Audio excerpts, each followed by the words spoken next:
तारीख से महाराजा सम्राट राजभर कुल के बघेला श्रवास्ती नरेश और राजाओं में राजा, चूंकि एक राजभर का इतिहास रहा है। श्रवास्ती नरेश महाराजा सोलदेव राजभर की जयंती मनाई जा रही है और हम कलाकार अपने गीतों के माध्यम से बनारस से लेकर बिहार तक हम आप लोगन के बीच से कुछ सिखत हैं जा, कुछ बतावत हैं जा। आज हमन का सौभाग्य बा कि आज आप लोगन से भी कुछ कहे सुने के मौका मिला। एक ठे गीत 5 मिनट का गीत और मैं पूरा राजभर समाज का इतिहास। अरे वाह! आइए ठे चर्चा होगी इस शानदार 1017वीं जयंती के अवसर पे। उस चर्चा केवल रही एक लाइन गीत लगल भैया।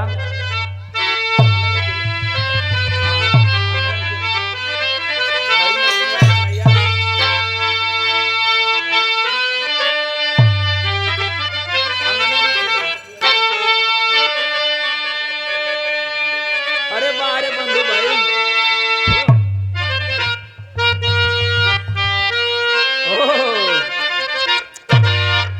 क्या बात है?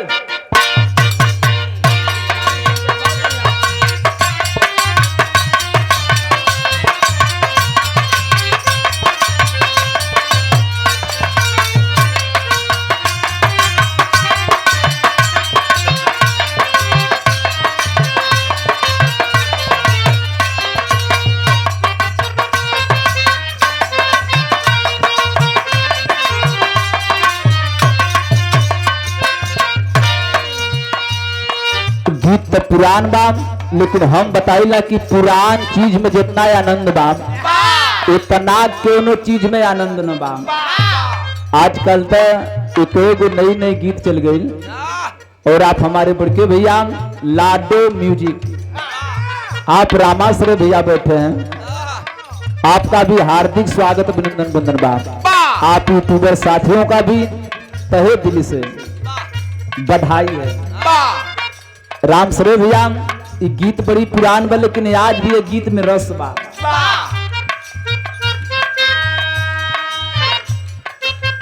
कोनो मेहरारू अपन तकलीफ बतौलस, वो कैसे अपन तकलीफ बतावत है।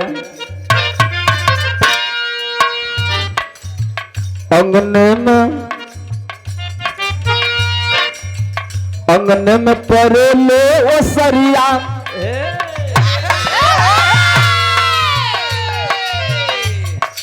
कलश की देखत न हुआ मौसम गड़बड़ात बा।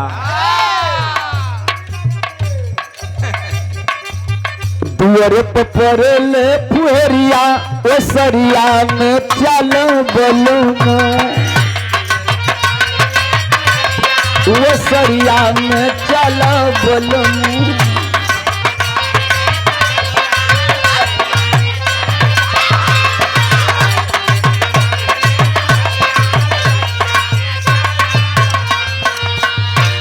गीतिया तो पुरान रहल, लेकिन और पुनः सम्मान किए बुड़के भैया चंद्रदेव राजभर शानदार 100 रुपयों का सम्मान रहा।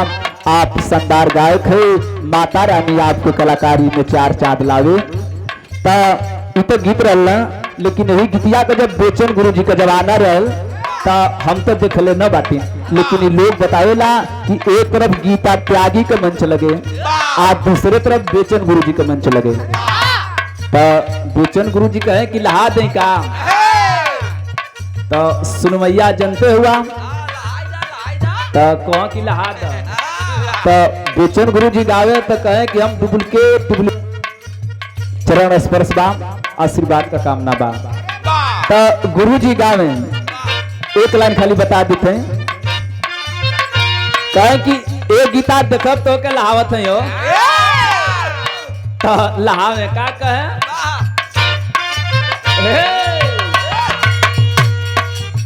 छलकल तोहरी जुमनिया,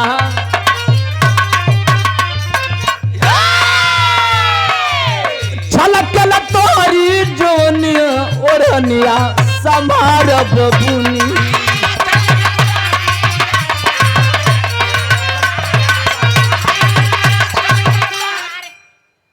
चाचा का पैसा वाले लगे छलकेल तोहरी जमुनिया ओढ़निया समार बबुनी।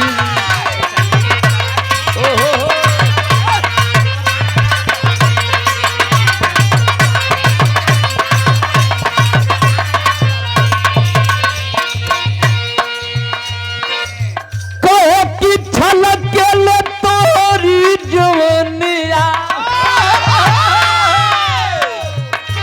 कि अरे छलकेल तोहरी जवानिया ओढ़निया समार बबुनी। नत उतरी नथुनिया कपनिया ओढ़निया समार बबुनी।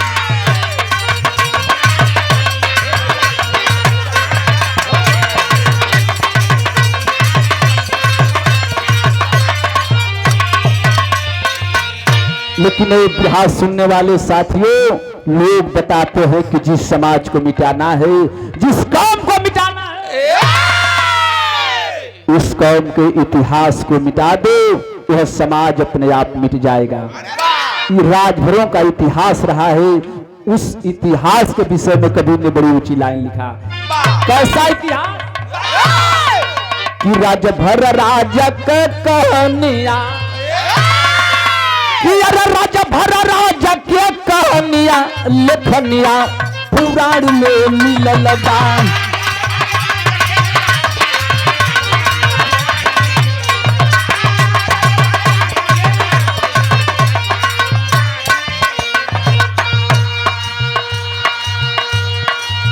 हम लोगों का कभी राज हुआ करता था, हम लोग भी कभी राजा हुआ करते थे। जरा इतिहास सुनेंगे।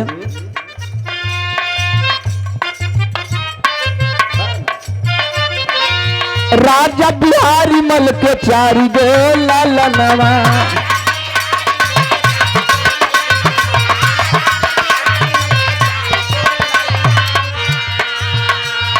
घोड़ा दो रुद्रमल बागदेव और महाराजा सुहेलदेव राजभर। राजा बिहारी मल के चारी गो लालनवा,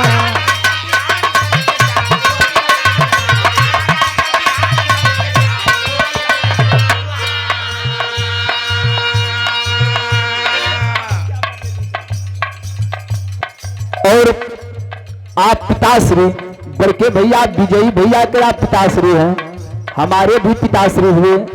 आप आदरणीय चचा जी की तरफ से शानदार 500 रुपयों का सम्मान और प्यार के पंखुड़ियों से सजा हुआ पुष्पहार सकल पंच के पलगी बाम।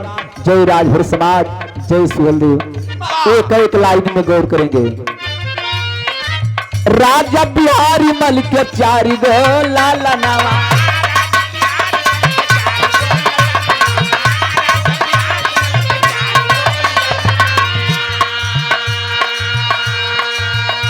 हो अम्बे से सजल चमनवा,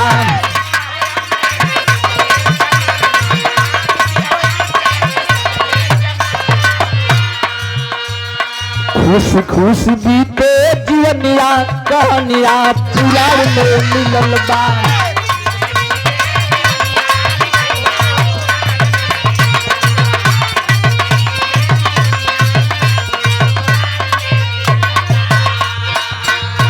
महाराजा राजभर सुहेल श्रावस्ती नरेश घूरा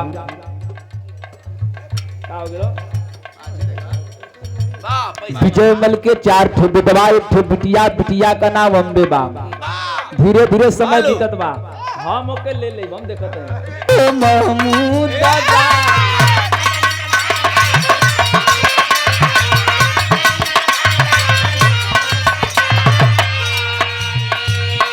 गौर करेंगे, हमारा पढ़ा लिखा समाज बैठा है।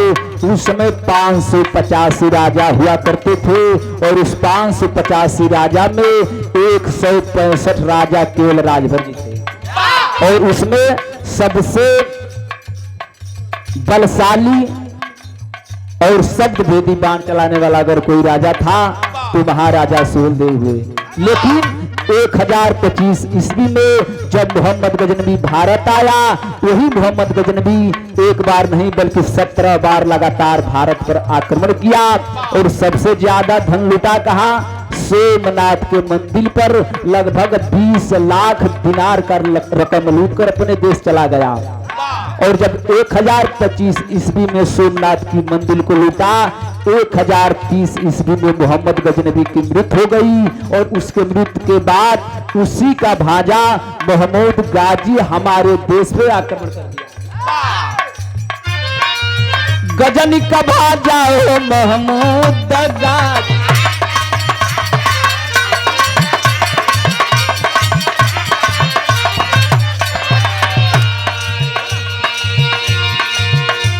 चढ़ाई भारत देशवा पे ताजी,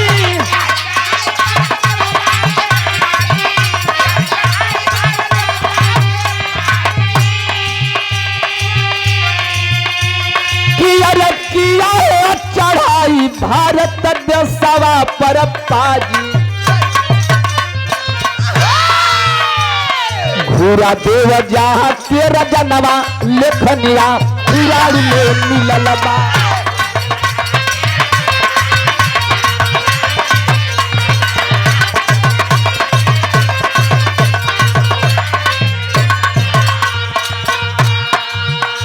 उसी का भांजा बाबू बुराई चाट दुर्ग पर आक्रमण कर दिया। वहां राजा कौन थे? महाराजा सुहेलदेव के भाई घुरादेव। और जब आक्रमण किया, एक थे छल कैलस। का छल कैलस? गायों का सेना लेके पापी छल करिया,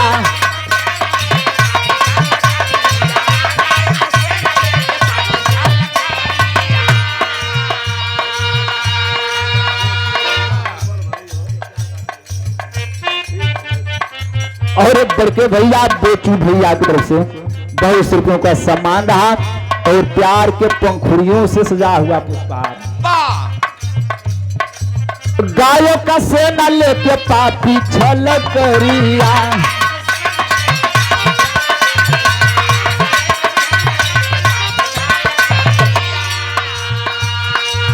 छलक के काटे छलक के काटे पापी पीर के मौरिया,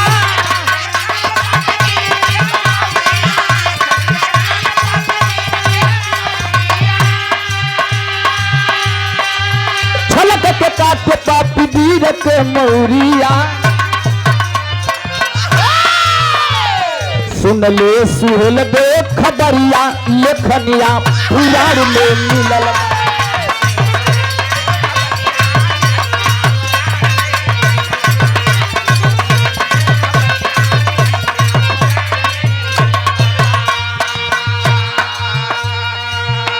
जब महाराजा सुहेलदेव को यह खबर गई कि हमारे भाई को छल से मोहम्मद गाजी हत्या कर दिया, हमारी बहन का हरण कर लिया, बहन की हरण का बात सुन के महाराजा सुहेलदेव प्रमाण मिलता है। उस समय अगर कोई 45 और 50 किलो की रेंज का तलवार चलाने वाला वीर था तो सर्वास्ती महाराजा सुहेलदेव राजभर हुआ करते। तलवार उठा लिए और उठा के मोहम्मद गाजी से भिड़ गए। और जब भिड़लन तो उस समय क्यों रहा? 1034 के रहली समैया,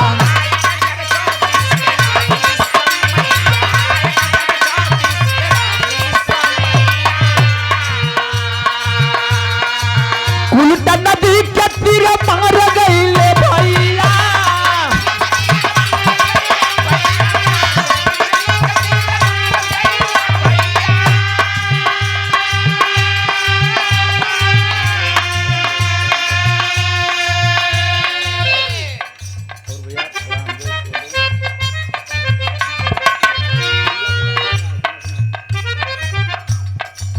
उल्टा नदी के तीर मारल गईले भैया।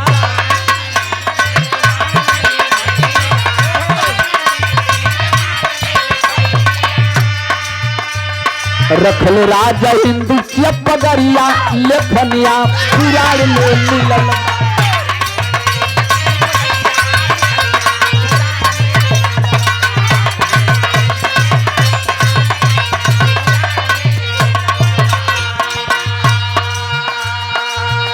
एक 1034 में मोहम्मद गाजी भी महाराजा सुहेलदेव के हाथों मारा गया। ये हमन का इतिहास बा, इस पे अमल करना है। तलवारी के बल पे हमारे राजा हम लोगों को आजाद कराए, लेकिन आज तलवार का युग न बा, आज युग के थुए का बा, आज कलम का युग बा। अपने बच्चों को पढ़ाए, क्योंकि बाबा साहब कह गए थे कि शिक्षा वह सिरनी का दूध है, जो पिएगा वो दहाड़ेगा। यही लिए पढ़ाई बहुत जरूरी बात। एक हम बात बता देते हैं, 5 मिनट और समय ले। विजय भैया का आदेश रहा कि एक सोहर भी गा दिया, तो जयंती की अवसर पे अगर सोहर न तो जयंती का कोनो मतलब न निकलेला। तो हमहन की राजा का आज जन्म भैल बा, चारों तरफ लोग खुशियां मनावत बा। माता बहन सोहर गावत है, काहे खातिर सोहर गावत है? बा की मोहर मिले खातिर भैया। आज हमन की राजा का न जन्म भैल बा, तो माता बहन सोहर गावत है। कैसे कैसे सोहर गावत है बंधु भैया?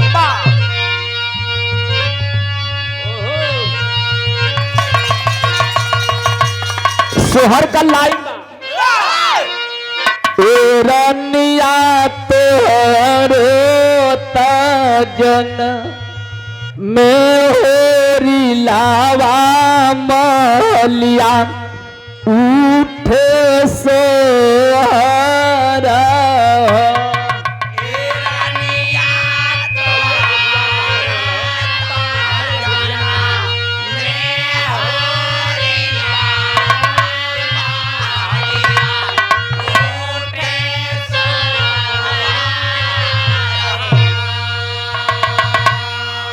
गजब गजब को सोहर गई है।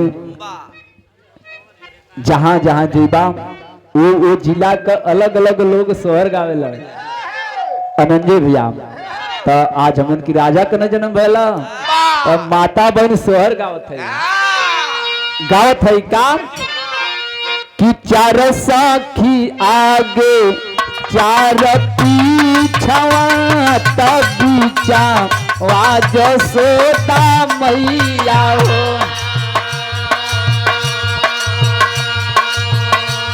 4 सखी आगे 4 पीछवा तबीचा वाज सोता मैया हो।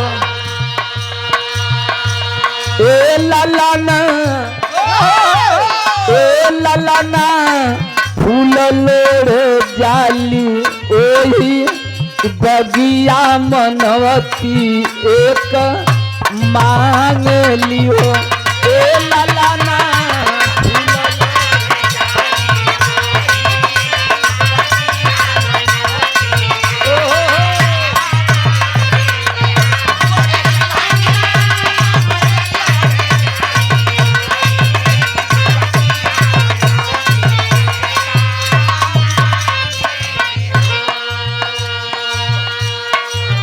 इतना अयोध्या की ओर के लोग गावेला ना, लेकिन उससे तनी मनी इधरिया बड़ी बतौनिया का मेहरुआ गए हैं। जुग जुग जिया सोला नवा हो भवाना वाके भाग जागलो। ए ललना लाल हुई है कुलावा के दीपावा भवाना के यास लागल हो। ए ललना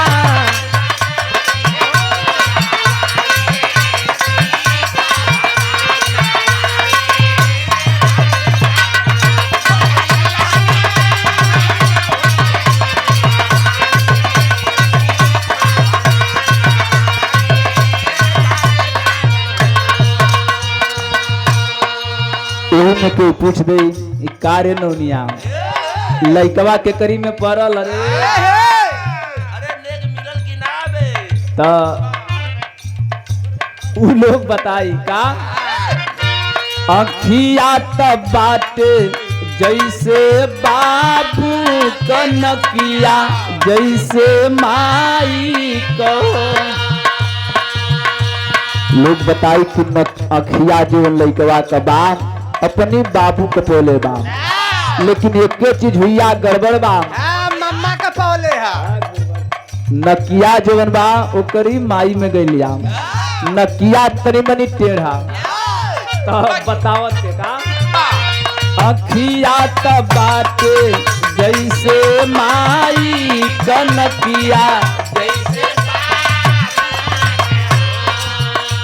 ए ललन मुहावा शुरू जवा के ज्योतिया भवानवा के भाग जागल हो ए ललन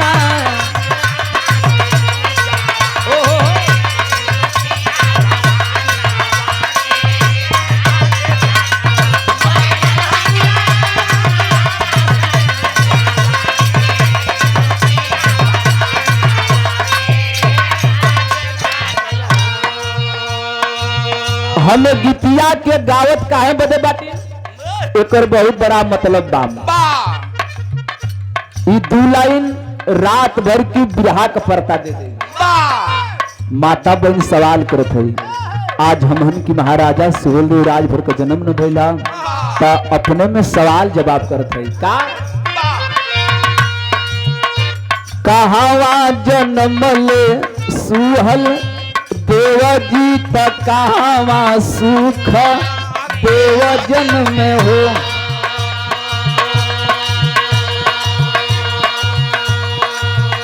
इस सवाल करत है अपनी पूर्वजन के विषय में कहावा जन्म ले सुहल देवजी तकावा सुख देवजन में हो और वह लाइन 101% सही जो याद बुझ चुकी थी राजभरों को कौन जानता था अब तो यहाँ ले लोग कहे कि भर भरू की कौन जाती और पुनः दूसरी बार सम्मान किए इस शहर की भाव पे बड़के भैया श्याम नारायण भैया आप बड़के भैया विजयी भैया के बड़के भैया की तरफ से हमारे बड़के भैया की तरफ से जो हमारे अग्रज है हमारे दिशा निर्देशक है हमारे मार्गदर्शक है आप भैया की तरफ से लोग ये कहे कि जो आग बुझ चुकी थी उस आग को फूंक फूंक कर हवा देकर अगर कोई ज्वाला बनाया तो उसका नाम ओम प्रकाश राजभर है। अब तो एक जगह दू गो मीटिंग हो जात बा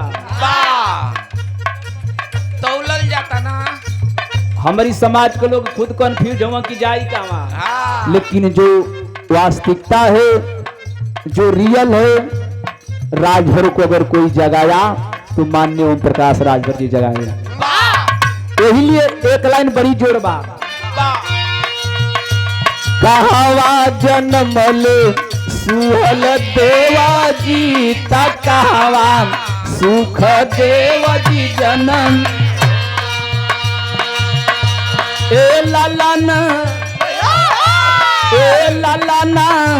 कहवा जन्म ले ओम पर कासत राजभर घरवा शहर होला हो ए लालाना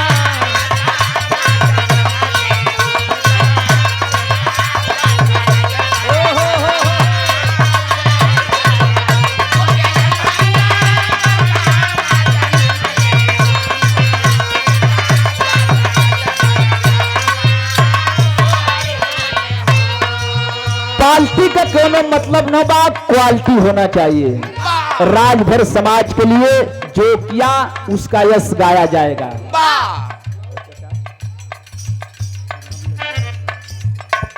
और आप आदमी चचा राम लड्डू राजभर की तरफ से 100 रुपयों का सम्मान रहा इस सोहर की भाव पे तू परेशान वाला कि सोहर पर मोहर नहीं के मिला देखा अब मोहर मिले लगल। आप चचा की तरफ से 100 रुपयों का सम्मान। माई बहनी लोग तो बाकी है बालो।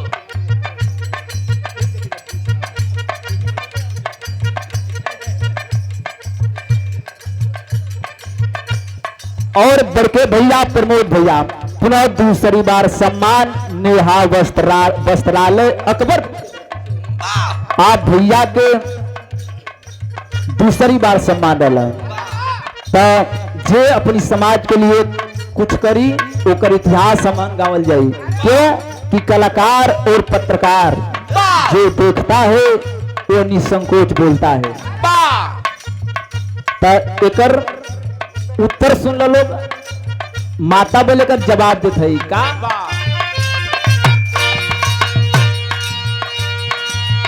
बहराइच में जन्म में सुहल देवजी तया जमगर सुख देव जन्म में हो।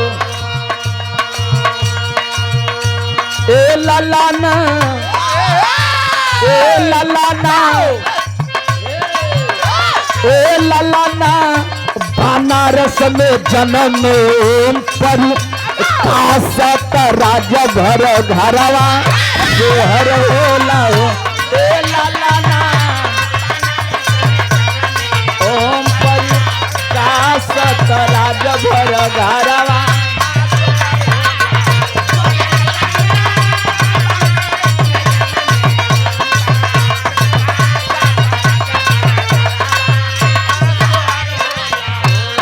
और 100 रुपयों का सम्मान बड़के भैया दुखी राजभर आपकी तरफ से रहा इस सोहर की भाव पे। इस सोहरिया का अगली लाइन कभी बड़ी खतरनाक लिखत है। बहुत कभी की ऊंची खोज। कौन खोज?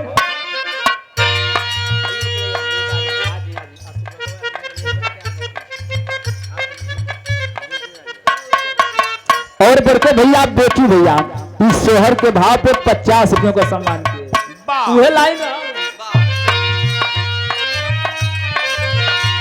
के कर सुहल देवजी तक के कर सुख देव जन्म में हो। ए ललाना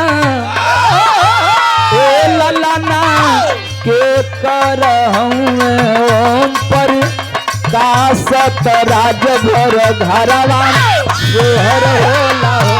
ए ललाना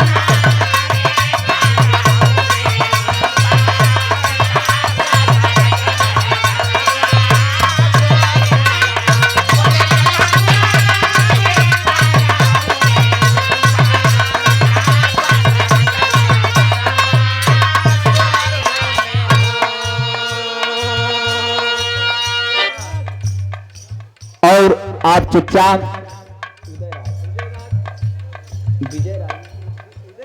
आप चचा यादनी परम सर्वे उदय राजभर आप चचा की तरफ से 22 रुपयों का सम्मान रहा। आशीर्वाद का कामना बा। ऐसा ही आप लोगों का प्रेम दुलार आशीर्वाद बनल रहे। हम हूँ आपके माला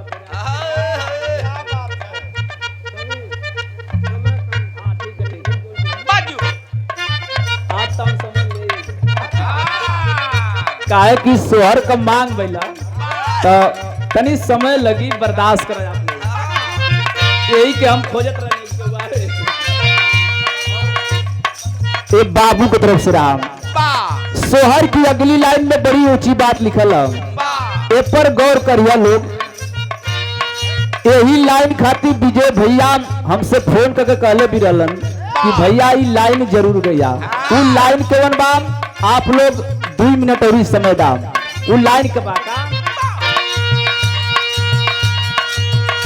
राजनीति का बात आप लोग सुन लेना, लेकिन हर बिहार जगत का बात सुना। अपन इतिहास बात धूम तरह से हमन को रोज सुनत हैं जा, लेकिन अपने इतिहास के बारे में अपने पूर्वज के बारे में कम से कम आज तक इतनी जान जाए जा। संगीत की लाइन में सुना। कहवा जन्म ले गुरु बेचन जी कहवा पर बले सर जन्म हो। ऐ समाज के लोग, अगर भोजपुरी जगत में सबसे पहले विदेशों में किसी का गाना बजा तो वह स्वर्गीय बलेश्वर राजभर जी थे। इतना ही नहीं, अगर यश भारती से किसी को सम्मान किया गया तो वह गुरु बलेश्वर राजभर जी थे। हम आज भुलाइल क्यों नहीं बतिया पहन कहावा जन्म ले गुरु बेचन जी तक कहावा पर बलेश्वर जन्म हो। ए लालाना कहावा जन्म ले सवरू गुरु जी राज भर घरावा हर होला। ए लालाना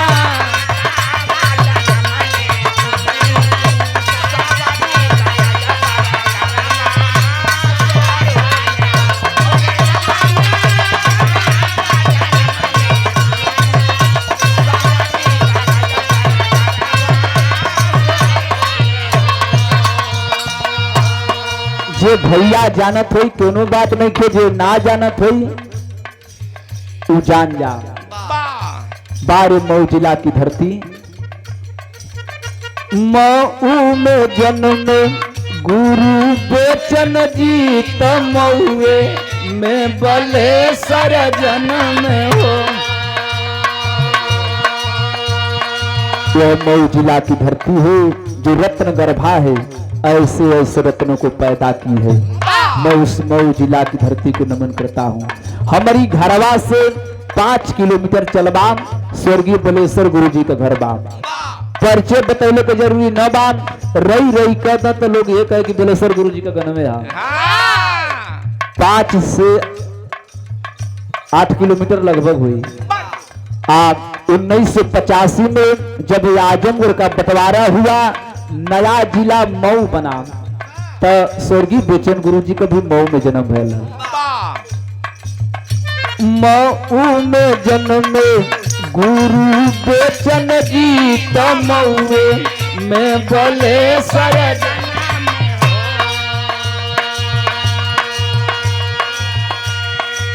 और अपनी परम श्रद्धेय आप चाचा दीना राजभर जी की तरफ से 200 रुपयों का सम्मान हम नमस्ते प्रणाम करता हूँ। वही भौवा पे मऊ में जन्म गुरु बेचन जी ता मऊ में बलेश्वर जन्म। ए लालाना मऊ में जन्म सवरू गुरु जी राज भर घरावा से हर होला।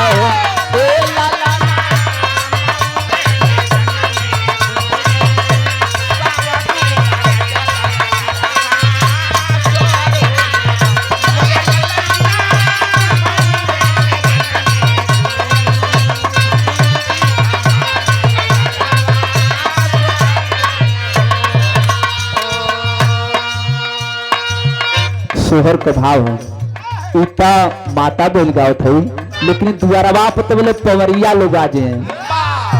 आज जब पवरिया लोग गई हैं तो वो गजब गई हैं, कहे कि हमारे नेगवा जो गवा पाता लगावत लगावत चल जाए कि केकरी घरे लइका भइल बा। जब दुआरे पे चल जाए तो गई हैं का सुंदर सुंदर सुन के खबरिया।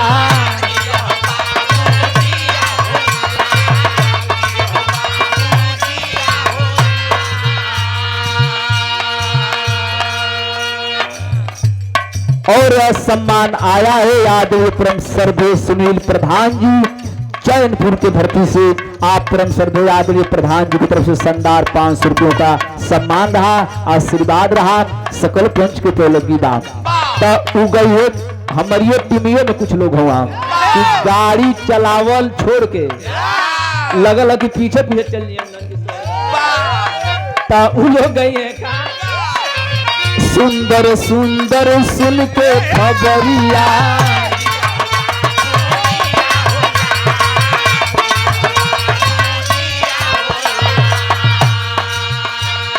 तोहरे दुआरे अइले पवरिया।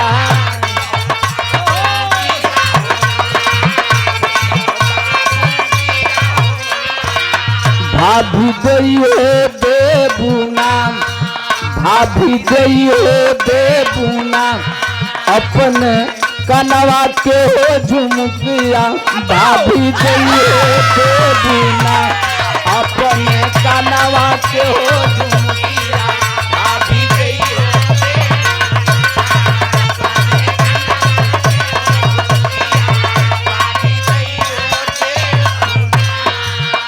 एक लाइन बचल है हमार गीत सुंदर साई गोसाई घर बेटा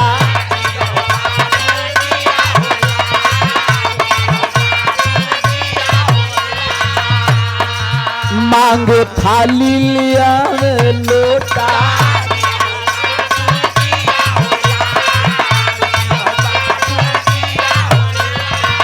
भाभी जइयो देबुना भाभी जइयो देबुना अपना कमर कर धनिया भाभी जइयो देबुना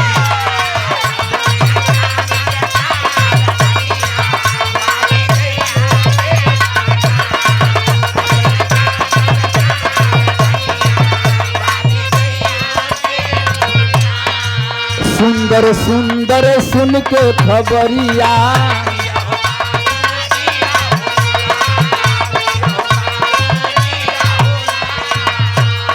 तोहर दुआरे अइले पवरिया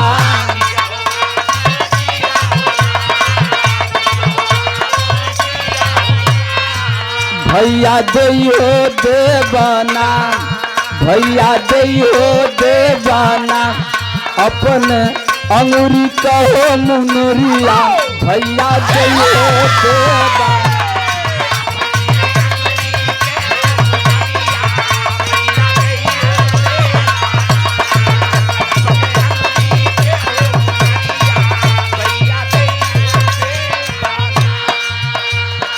गीत की आखिरी लाइन गुरु दिल मोहम्मद गाए तू भजनिया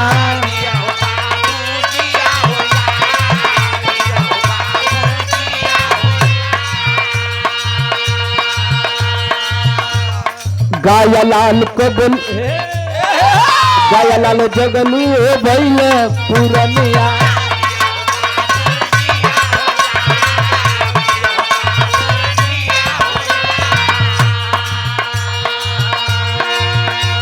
सोहर गुरु दिल मोहम्मद गावत भजनिया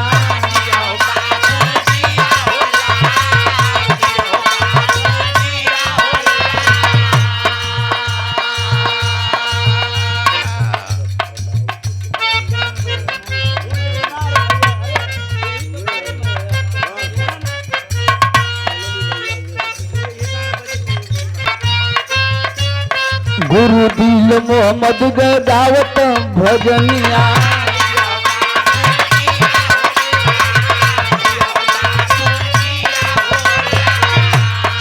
हम आपके फरमाइश पूरा करब लेकिन एक तो प्रार्थना है रिक्वेस्ट हम कि हम दोनों कलाकार आप ही बदे आयल हैं जाओ जीवन चाहबा जैसन चाहबा जय रंग का चाहबा तय रंग का बिरहा हो जबले चाहबा तबले तो आप लोग शांति दे के बैठा धैर्य बना के बैठा रोज रोज तक काम धाम लगले बा तनी आज के दिन हमनो के सुनला गाया लाल जगल गइल गावत भजनिया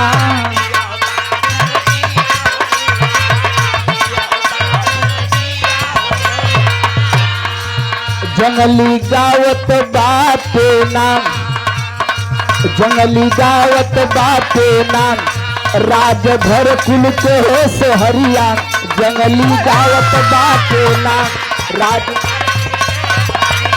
जंगली राजभर कुल के हो